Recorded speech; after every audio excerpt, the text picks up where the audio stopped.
Hi. We have more letters, more Sarah Boone letters. The assignment was to write Sarah Boone in 200 words or less, and I don't count the words, so, if you try, that's enough for me. The Cool Braider says, Dear Sarah, wait a minute. Anyone know who the heck Sarah is? That is probably her worst nightmare. Being forgotten by everyone. The bleep letter, that's from my last video on letters, which was Annie Oakley, was well thought out by a thoughtful, thinking speaker. Sorry, I couldn't come up with another "the" word, so I made up my own. Come to think of it, so does Sarah. Thank you, the Cool Braider. And this is extra funny to me because my best friend and I will often in text and speech say thanks instead of thanks, because I was on the train one day and I looked down and I saw a tiny little pair of glittery shoes. And I looked not that far up, and there was a cute little face staring back at me, and I said, I like your shoes. And she said, thanks. This is from Jessie Bees. Dear Sarah, your son is 15, an age where he understands more than you think and remembers everything. What he needs most from you now isn't excuses or explanations, it's honesty, accountability, and proof that you are willing to change. You can't build trust with words alone. If you want a future with him, start by acknowledging what you did without minimizing it. Don't make him comfort you. It's your turn to comfort him. Show consistency, follow through on every promise, and give him space when he needs it. He doesn't need perfection. He needs to see that you're facing what happened head on and that you respect his feelings, even if he's angry or distant. The most powerful apology is changed behavior. That's how you begin to repair what's been broken.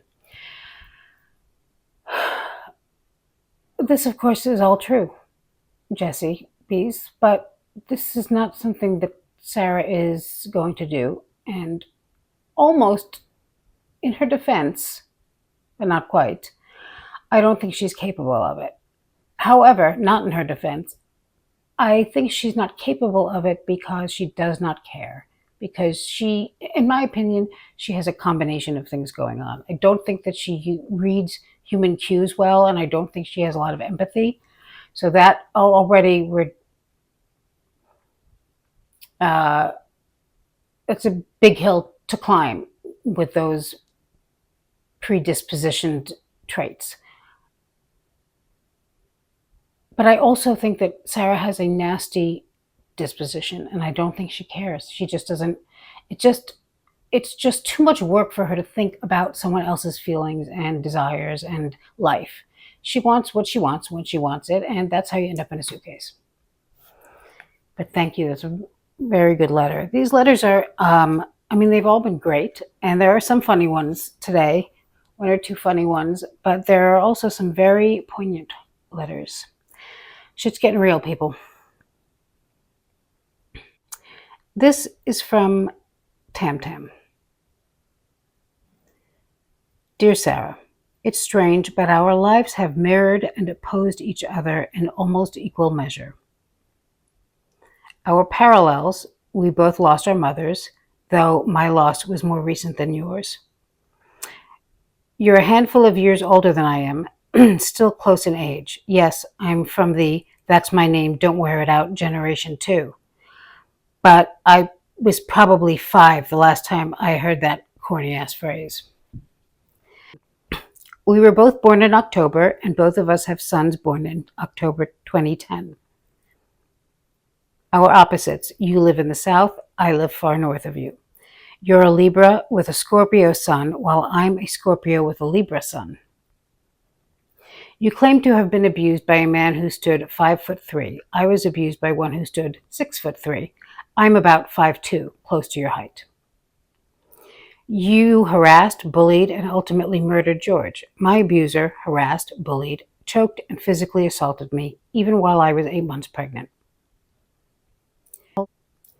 You said George took your phone and forced you to sit with him while he held a knife. My abuser would take my phone and hold me down so I couldn't call for help.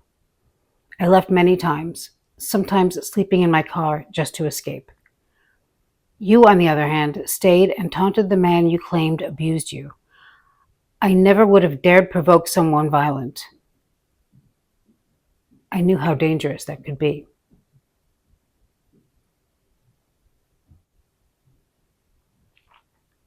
Your neighbors called you Drunky the Bear, and you blamed George for your drinking. I've never been a drinker. My abuser drank excessively, but still blamed me for it. Go figure. You bragged about excelling at everything. I can easily admit my mistakes. Like having a child with someone abusive. I love my son deeply, but I should have left long before he was conceived. We both called the police, but when I called, my abuser was still alive. Sometimes I didn't call out of fear of what would happen once he got out. You often called the police to control or punish George when he did not comply. I left, but he always manipulated me into coming back, promising to change. You told everyone George abused you. I told no one out of shame. My family did not find out until the day I called the police and ended up stranded at the station with my son. You disrespected Mrs. Torres and her family. I never disrespected my abuser's mother. She's a kind woman who simply has a troubled son. In summary, Sarah, I was George. I lived with an unstable, alcoholic abuser who blamed me for everything and took out his frustrations on me. That's why it offends me when you call yourself a domestic violence survivor. Real survivors don't behave with such cruelty and arrogance. My heart aches for George, for the Torres family, and even for your son. I think your story haunts me because, in some twisted way, it could have been mine. The difference is that I planned my escape. I packed up my life and my son's belongings and left while my abuser was at work. I got restraining orders and endured supervised visits because I wanted my child to be safe. I can admit I made foolish choices. Back then, truly foolish ones. But I take responsibility for them. I learned, grew, and worked hard to build a better life for my son. You, however, acted out of vengeance and ego. You didn't think about your little boy or your future.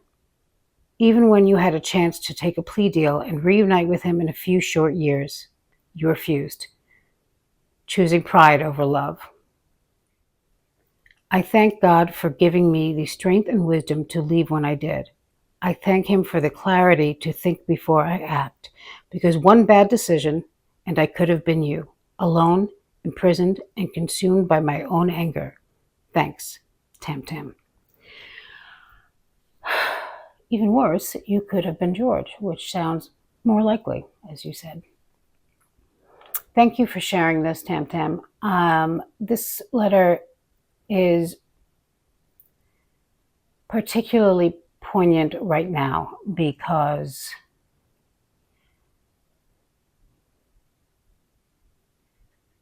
there are some new versions of the Sarah Boone elocution, basically.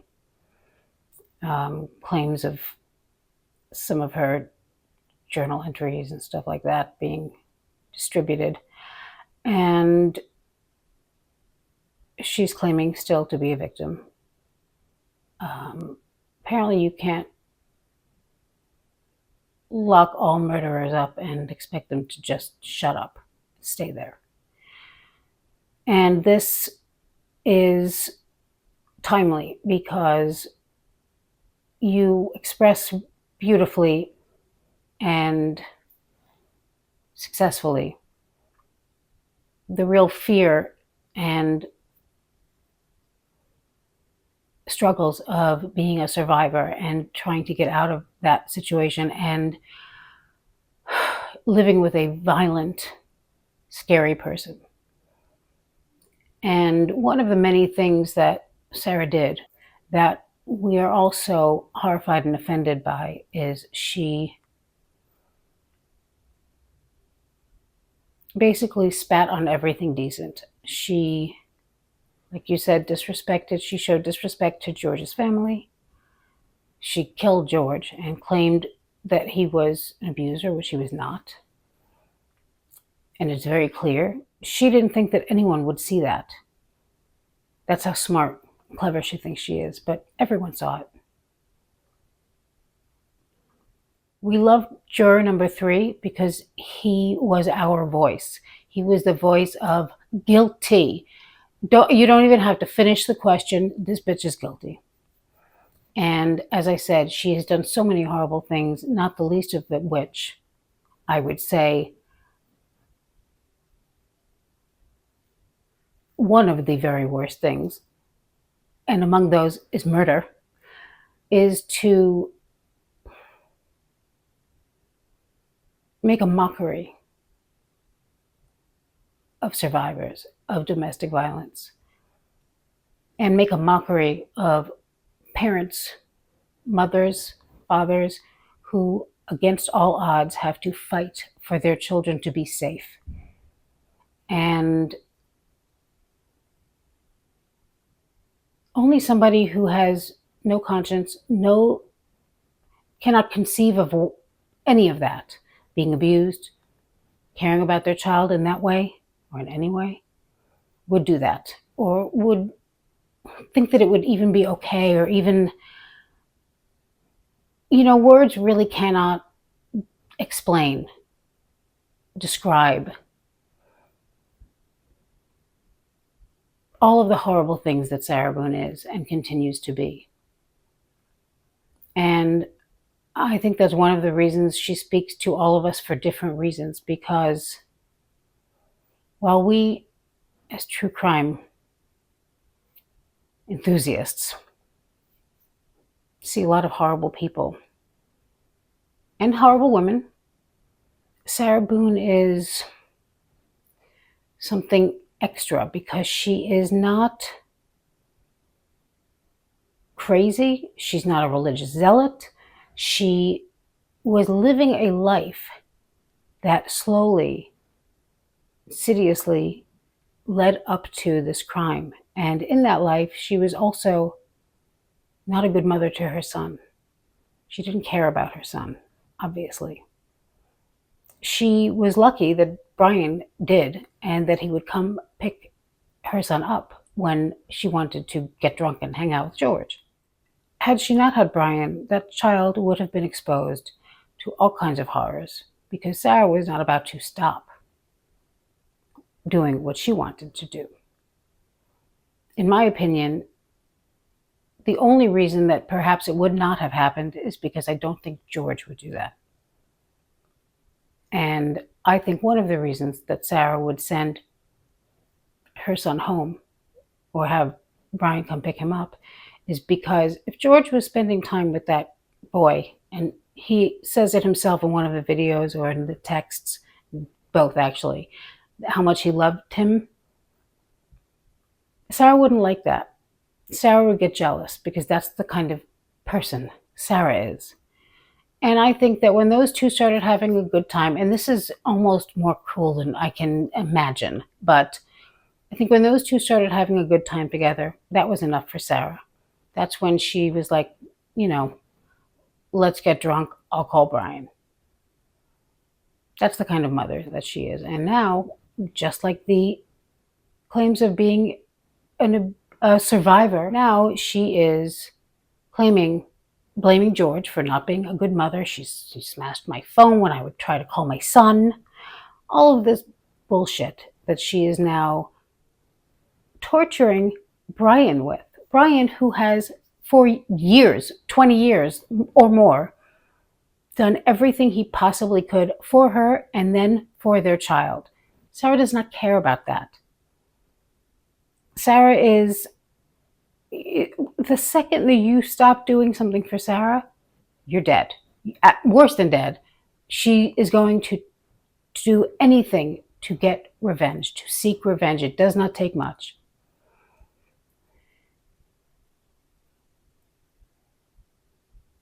And that's why Sarah Boone is very dangerous and has to be locked up forever, because this doesn't change. It hasn't changed, and it's not going to change. And there's no way that anyone can survive this, because there's no way to make her happy 24/7, especially since she's so miserable.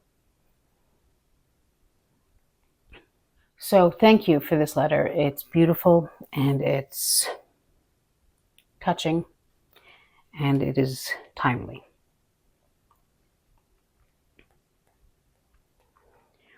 Karen Streeter says, these letters are amazing. I would tell Sarah that she gave herself a life sentence with her narcissistic allocution. Judge Cranick had a wide sentencing guideline from 22.5 years to life. But with all your gold and forgiveness, he realized society was safer with you under the jail where you wanted George. The thing that has bothered me the most is that you never showed any remorse or shed one tear. George was a victim of your toxic love. I hope you live a long life in your miserable cell, but at least you have more room than George had in the suitcase. You are a sociopath. Your son is better off without you in his life.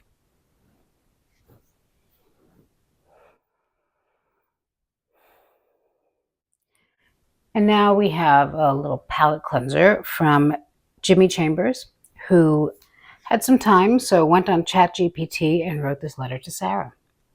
Dear Sarah Boone, wow, just wow. I have to say, your explanations are absolutely groundbreaking. I mean, who among us hasn't thought, sure, let me zip my partner into a suitcase and then casually forget about it? Brilliant. I'm honestly amazed more people don't try this innovative relationship strategy. Your reasoning is flawless too, because when I think of love and trust, I immediately think of suffocation games.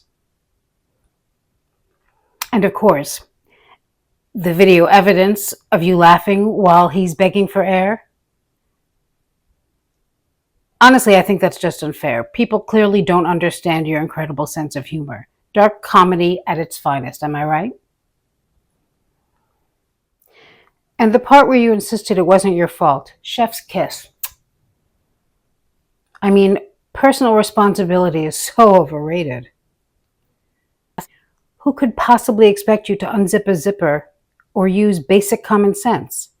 That's practically asking you to be a superhero. Did the police in the interview even listen to you? I mean, you must have told them, 1,000 times that it wasn't intentional? And still they acted like that didn't magically erase the whole situation. Incredible. It's almost like saying the same thing over and over and over again doesn't automatically turn it into the truth. Honestly, the nerve of them. You tried so hard to explain it away, and yet they had the audacity to focus on those inconvenient little details. Like the video, the zipper, and the fact that someone died. You'd think they'd have more respect for your storytelling talent, but don't worry. I'm sure if you keep repeating yourself, eventually someone will finally say, "Oh, my mistake, Sarah. Turns out everything you did was just a quirky accident. Case closed." All the attorneys that left your case were obviously weak-willed cowards, completely intimidated by such a smart, successful woman. A true leader, if I may. It was inspiring. One by one, they dropped off, and I thought, yes, this is what happens when greatness scares the small-minded. And through it all, I just knew you'd be the only one brave enough, brilliant enough to tell your story, your truth, the way it needed to be told. Because if there's anyone who can spin a tale better than the evidence itself, it's you. Anyway, keep fighting the good fight. Your story is a true inspiration for anyone who ever thought, what's the absolute worst decision I could make right now? and then had the courage to actually do it. I love it. Thank you, Jimmy. Thank you, Jimmy. This is a letter from Tickety Boo Boo. Her second letter. Written to Sarah in a parallel universe. May 20th, 2029. You don't know me, but perhaps my name sounds vaguely familiar. 10 years ago, you were drunk, angry, and determined. From what I've read, many people in the bar tried to stop you from drinking, but you yelled that you weren't drunk, that you couldn't be drunk, and that you never drank too much. You insisted it wasn't fair that they were trying to take your car keys away from you. Then you ran to your car, spun out of the parking lot, and floored it. At the trial, you claimed it wasn't your fault that my mother happened to be crossing the street at that moment.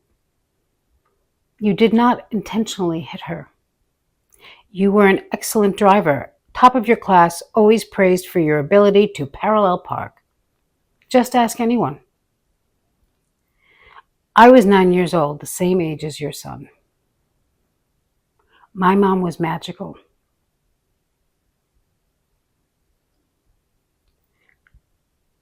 She laughed at everything, even the things that should have made her angry. Like when I broke her favorite cup.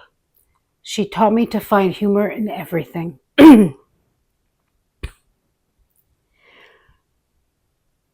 Except now I don't anymore. Does your son laugh when he visits you in prison?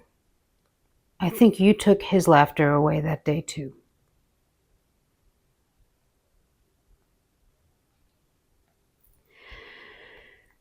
Julia Gulia says, Sarah, I helped him in every way. George lost a significant amount of weight, got arrested 3 times, I think it was more, had to go to classes because of arrests, couldn't talk with his children freely, had his birth certificate ripped up. The list goes on. So how exactly did you help George? Our last letter is from Paul Clank, NYC. Dear Sarah, I'd like to send you some Wood Shavings breakfast cereal in 3 flavors. Bookends, Pumice Stone, and West Germany. Also some rancid walrus loaf over a bed of scallop shells. Enjoy. That made me laugh out loud. Not this time, but the first time and the second time. So there we have it. If anyone wrote a letter in the comments and I somehow have not read it out loud, somehow meaning I missed it, somehow, please let me know, because I want to read them all. There's nothing I've omitted because I didn't want to read it, I mean, unless you're going to write a letter talking bad about my mother, there's no reason I wouldn't read your letters, and I want to. So please let me know if somehow I've missed 1 or 2 or 5. And as I've said before, there is no due date. There is no overdue date. If it comes to you and you want to write it, write it. If there's not enough for a whole episode, I will put them in other videos. Thank you for watching. I will see you very soon.